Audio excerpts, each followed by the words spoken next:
Hello there, high achievers and future superstars! I'm thrilled you clicked on this video because we're about to tackle one of the most crucial yet commonly misunderstood events in the modern workplace, the performance review. Now you might be thinking, oh, the performance review meeting, can't I just skip that day? But hold your horses. Let me assure you, this is an opportunity to fast-track career growth if you know what you're doing. The trouble is, a lot of employees make the same mistakes over and over when their evaluation rolls around. That's where I come in. Let me give you a blueprint for success. Ready to dive in? Buckle up, because we're about to explore the top mistakes employees make during performance reviews and how to avoid them. Let's jump right in. 1. Showing up without a game plan. I can't tell you how many people stumble into their performance review meeting relying on pure improvisation. That's like walking into a job interview without prepping. If you don't strategize ahead of time, you're asking to be caught off guard. Keep a running list of your projects, achievements, and any relevant feedback you've received. This prep will anchor your conversation in solid evidence and give you confidence. Believe me, managers love when employees have done their homework. 2. Treating the manager like an adversary. Your performance review meeting isn't a courtroom, and your manager isn't the prosecutor. The review should be a collaborative session, more like two teammates brainstorming. If you view your boss as an opponent, you'll walk in defensive or combative. That energy will show. Instead, picture your manager as an ally, someone who's helping shape your professional success. Adopt a curious mindset, ask questions, clarify expectations, and convey that you value their input. 3. Forgetting to mention daily wins. Chances are your boss isn't keeping a diary of your every triumph. They have a million other things to juggle. So if you don't highlight your wins, they might slip under the radar. Don't assume your manager knows all the great stuff you did for the product launch or how you mediated that conflict on your team. Be prepared to call out these successes in a clear, concise, and factual way. This isn't bragging, it's simply good communication. 4. Focusing solely on shortcomings. We're all our own worst critics, right? So some people spend the entire review criticizing themselves, hoping for a gold star for honesty. While it's commendable to own your mistakes, turning the review into a self-flagellation session is counterproductive. A balanced approach acknowledges challenges while also highlighting accomplishments. Remember, your manager wants to know you can celebrate your wins and learn from your slip-ups in equal measure. 5. This is an important one. Responding to feedback with excuses. Your manager: I noticed you've been struggling with punctuality. Right, well, the traffic is insane.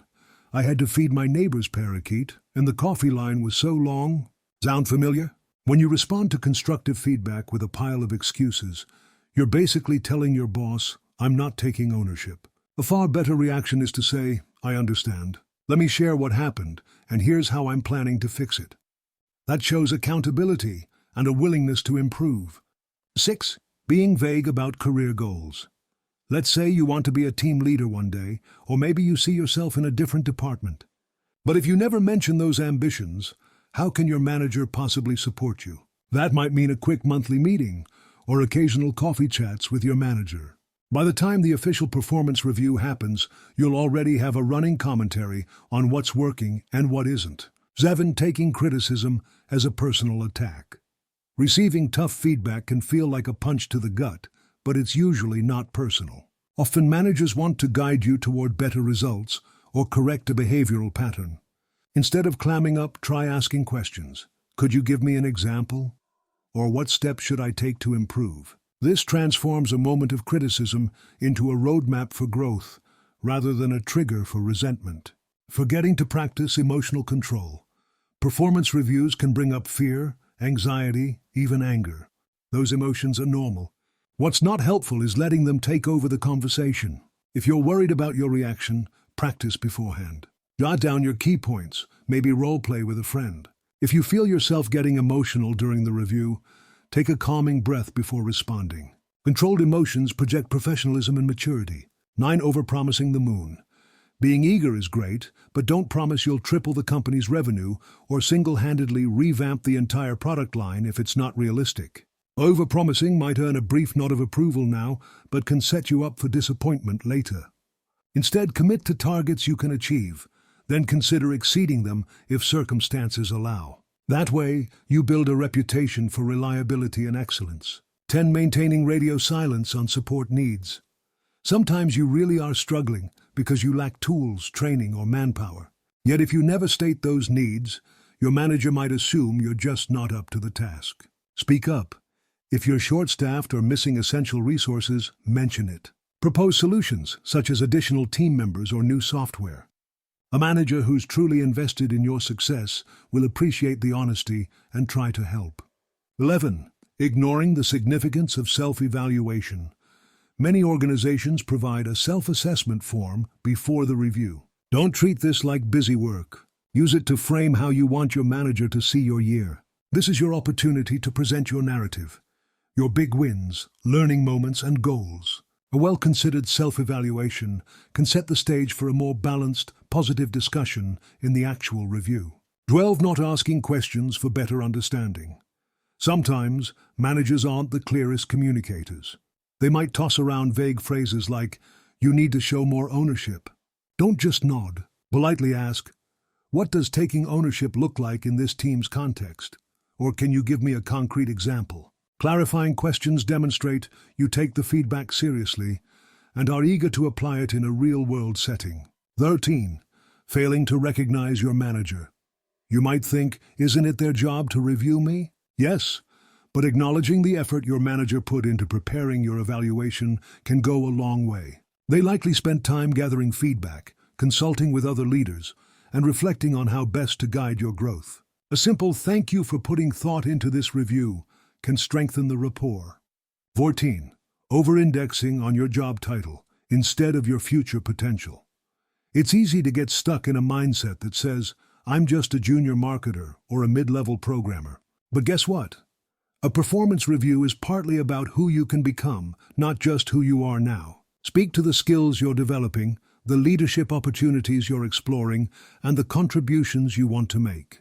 This forward-thinking approach shows ambition and vision, qualities managers love to see. Have any metrics, charts, or numbers that illustrate your performance? Bring them along.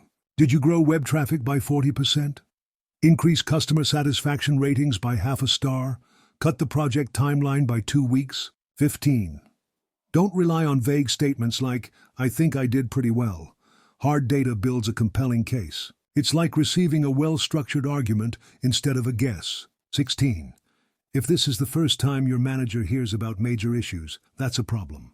Performance reviews should not be the only venue for big announcements like, "I've been unhappy for 6 months," or "I'm thinking of changing departments." Whenever possible, address these matters as they arise. If that's not feasible, at least give your manager a heads up. Surprising them in a formal review can throw them off and hinder constructive dialogue. When you walk into a performance review, you're walking into a cultural moment. The way feedback is given and received says a lot about the team's culture. If your organization values transparency, honesty, and growth, lean into that. Show that you appreciate those values by being open and reflective.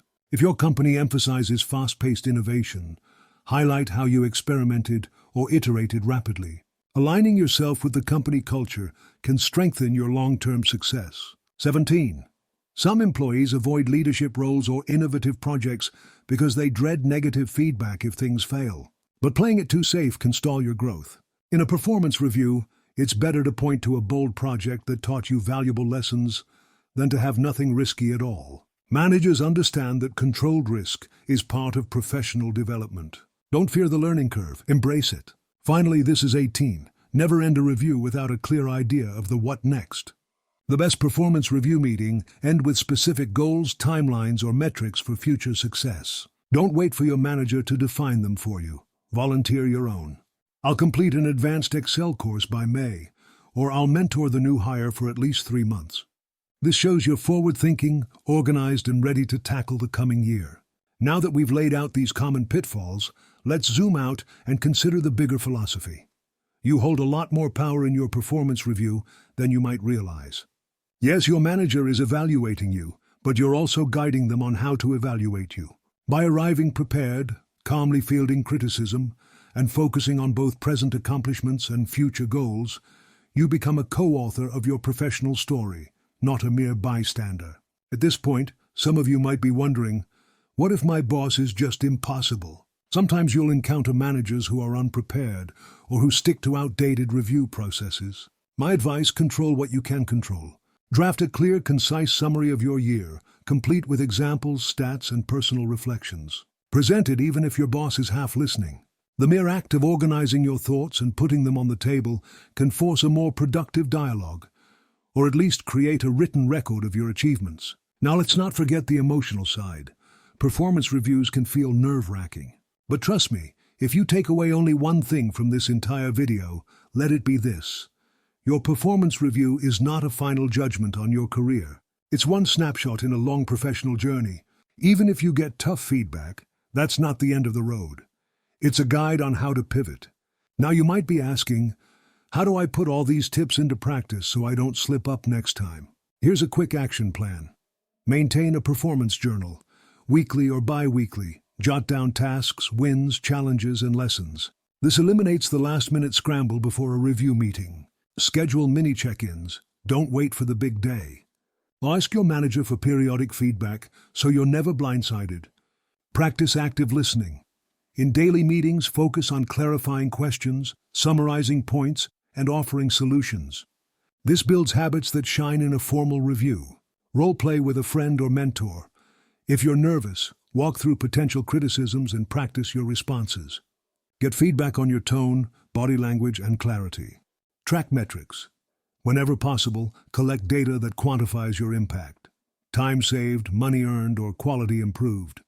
Follow these steps consistently and watch how your confidence skyrockets. No more sweaty palms when you see performance review at 2 p.m. pop up on your calendar. Instead, you'll think, fantastic. Another chance to show my growth and map out my future goals. In closing, remember that mastering the art of performance reviews is a skill like any other. It requires awareness, preparation, and a dash of courage. If you found this helpful, don't forget to like, comment, share, or do whatever you do to spread the word.